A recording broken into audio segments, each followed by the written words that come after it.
Education family.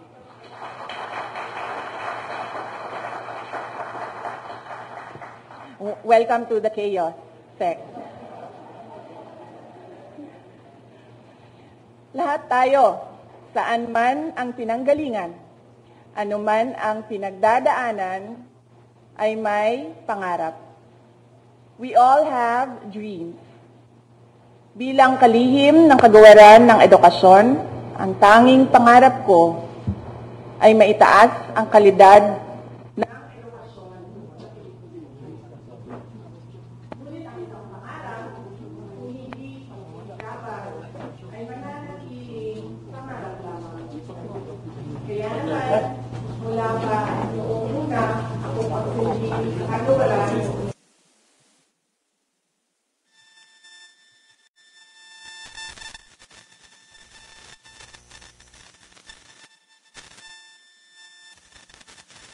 bang tungo sa pagtupad ng natatanging pangarap. During the last 24 months, we have rolled out the Matatag Agenda, caused the Matatag Agenda and Basic Education Development Plan to be adopted by the NEDA Board, the National Plan and Policy for Basic Education. Brought up in-person classes for approximately 27 million learners across public schools post-pandemic. Launched and piloted the K-10 Matatag curriculum. Started the review of the senior high school curriculum. Launched the National Learning Recovery Plan, which includes the National Reading Program, the National Math Program, and the National Learning Camp. Entered into a JMC with TESDA and CHEC. Our senior high school graduates to be provided with free national certification assessments, accreditation of DepEd senior high schools as assessment centers, along with the training and certification of our TVL teachers as competency assessors. Created the school infrastructure and strand, continued constructing rooms and rehabilitating those in need of repairs. Obtained approval from the NEDA Board and the World Bank for the ISRS project for safer and climate resilient schools. Created the procurement strand, amended our textbook procurement guidelines, which reduced the procurement period from what used to be 3 years to 1 year. Procured textbooks for the nationwide implementation of the Matatag curriculum. Procured e-learning carts consisting of 46 laptops in each cart, which are currently being delivered to public schools nationwide. Started the school-wide Wi-Fi program by providing internet connectivity to 2,000 last-mile schools through satellite and 305 schools through fiber connection. Hold learning resources that remain in warehouses of a third-party logistics provider for years. Maintained DepEd's ISO certification for quality management systems. Received an unqualified opinion for COA's annual audit of fiscal year 2022, which was the first for DepEd. Held quarterly consultations with private schools organizations. Expanded the school-based feeding program to cover the entire school year. Secured funding and launched the DepEd mental health program. Established the Learner Rights and Protection Office. Launched the TeleSafe hotline for abuses in schools. Strengthened internal controls for ESC and voucher programs. Planted over 2,003,389 trees in a single day. Brought back the Palarong Pambansa. Entered into MOA with COMELEC and PAO to provide legal assistance to teachers during elections. Engaged the Asian Development Bank to develop a more responsive formula for the school MOOE. Engaged the World Bank for a study on teachers' salaries, purchase personal accident insurance for each and every teaching and non-teaching staff of DepEd, entered into a MOA with the GSIS for special DepEd lanes, started a reconciliation campaign with the GSIS for the premium contributions of DepEd personnel, issued a policy on the workload of teachers which provides a mechanism for teaching overload pay, institutionalized a 30-day uninterrupted break for teachers, removed administrative tasks for teachers, and just recently, we brought 6 national DepEd events with approximately 23,742 participants to Cebu, which caused the circulation of approximately ₱500 million pesos to the local economy.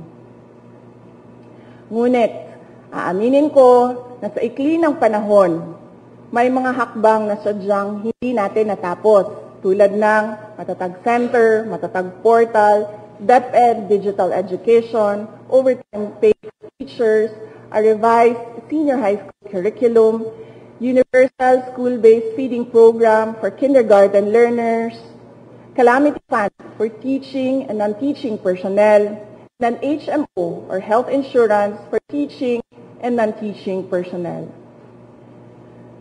Nais kong ipaubaya ito sa ating susunod na kalihim ng kagawaran. Mga kababayan, hindi ako magsasawang magpasalamat sa lahat ng tumulong at nagbahagi sa ating mithiing maabot ang pangarap. Gusto kong iparating ang ating taus-pusong pasasalamat sa mga local government units, sa local and foreign partners, sa mga foreign governments, non-government organizations, civil society organizations, parents, teachers, private partners, lahat ng ating mga stakeholders. To my DepEd non-teaching family, daghan kaayong salamat kaninyong tanan.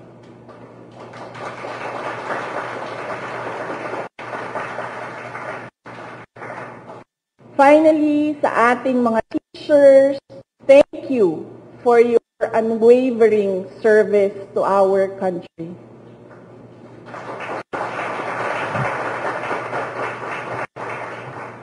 Ang sabi ko, kamakailan, ang anumang kwento, kahit gaanong pa kaganda, ay nagtatapos rin. Subalit, matapos man ang kwento, hindi naman nangangahulugan na dapat ring matigil ang pangarap at ang pagsagawa ng mga hakbang tungo sa katuparan nito. Sana ay ano yung pagtanggap ninyo akin dito sa kagawaran ng edukasyon nung ako ay dumating noong Hulyo 2022 ay ganyan din ang mainit na pagtanggap at pagmamahal na ipakita ninyo kay Secretary Amy Angara.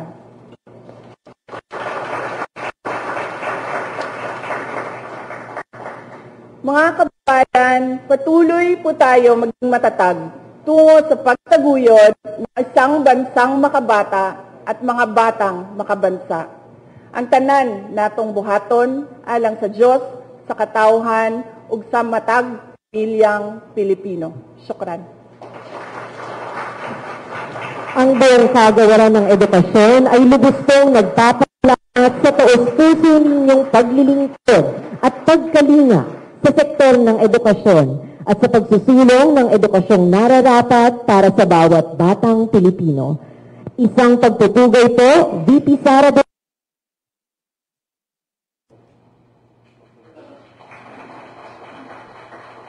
Maaari na po tayong magsiupo. Ngayon po ay ating inaanyayahan sa entablado ang pangalawang Pangulo ng Republika ng Pilipinas at outgoing Secretary of the Department of Education, Sara Z. Duterte, at incoming Secretary of Education, Senador Juan Edgardo Angara, para sa opisyal na pagsasali ng tungkulin ng kagawaran ng edukasyon.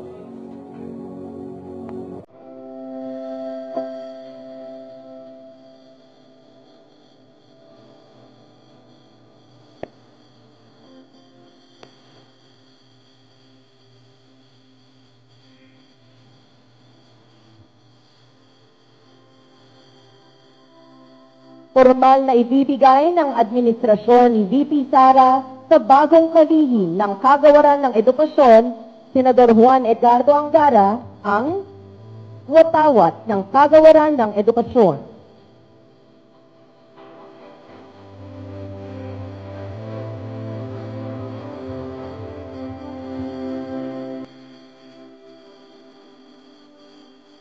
Ang opisyal na selyo ng Kagawaran ng Edukasyon.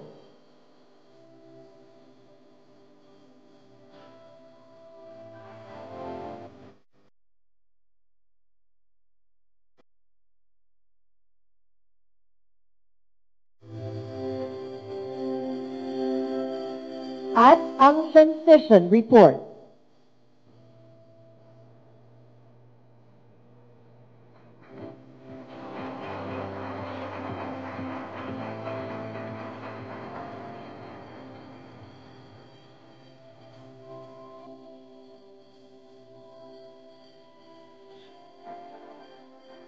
Lubos ang ating pasasalamat kay Pangalawang Pangulo ng Republika ng Pilipinas, Sara Z. Duterte.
Gayon din, maraming salamat sa ating senador at ngayon ay kalihim Sani Angara sa pagtanggap ng hamon na ipagpatuloy at paunlarin pa ang nasimulan na administrasyon ni VP Sara at tiyakin ang pagsusulong ng isang dekalidad na edukasyon para sa bawat batang Pilipino. Upang magbigay po ng kanyang kauna-unahang mensahe bilang bagong kalihim ng Kagawaran ng Edukasyon, atin pong salubungin ng masigabong palakpakan, Senador Juan Edgardo Sani Angara. Thank you very much. Let's all take our seats. Thank you po kay Vice President and outgoing Department of Education Secretary, Ma'am Sara Duterte, sa ating DepEd Undersecretaries, Assistant Secretaries, DepEd personnel, mga kasamahan natin sa gobyerno, mga guro, mag-aaral, mga magulang. Isang magandang umaga po sa ating lahat. Napakalaking karangalan po ang pinagkaloob po sa atin ni Pangulong Bongbong Marcos upang maglingkod bilang kalihim ng Kagawaran ng Edukasyon. Buong pagpapakumbaba kung tinatanggap ang katungkulang na ito bilang tugon sa tiwala at hamon ng ating Pangulo na higit sa pag-ibayuhin ang mga programa na magsusulong na mataas na kalidad ng karunungan para sa ating mga mag-aaral. Gagawin po natin ang lahat para makamit ang mga pagbabago at reforma na aayon sa mga layunin ng isang bagong Pilipinas. Nais kong bigyan ng pagkilala sina Vice President Sara Z. Duterte, ma'am, at kanyang mga outgoing officials dahil sa loob ng 2 taon, kayo po ang naging sandigan ng ating mga mag-aaral at ng mga guro sa panahon ng mga suliranin. Maraming salamat sa inyong kooperasyon at tulong para sa maayos na transition. Thank you very much, ma'am. And thank you to your undersecretaries and assistant secretaries for meeting with our team during the transition, ma'am. Ang trabaho nyo nang magsisilbing matatag na pundasyon ng mga programa at proyekto na aming isusulong. We will build from what you have already started. Sa 2 dekada na tayo'y naging lehislador, Lagi tayong nakatuon sa reforma para sa edukasyon. Nagtatrabaho tayo para mapalawak ang access at quality ng education sa bansa sa pamamagitan ng mga scholarship na pinag-igting at educational assistance para sa mga mahihirap nating kababayan. As we assume our role and start a new chapter for DepEd, we want to hit the ground running and we want to learn from all of you here as we go along. Please help us in this journey, as education is a pillar of our nation's progress. It is only through a nation's efforts that education will be improved and made more effective. I hope we can all work together. Sama-sama po tayong magtrabaho para sa ating mga minamahal na guro at para sa kabataang Pilipino. Sama-sama tayong magtulungan upang iangat ang antas ng edukasyon sa bansa patungo sa bagong Pilipinas. Maraming salamat po. Thank you, ma'am. Thank you. Thank you po.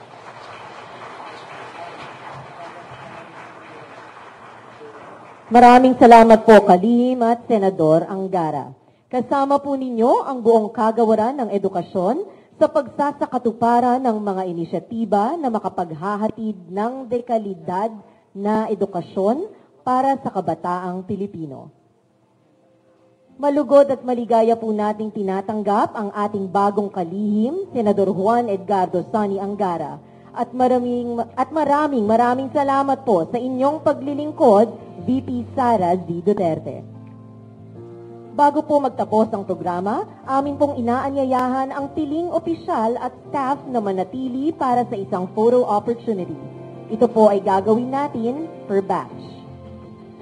Magsisimula po tayo sa isang crowd shot.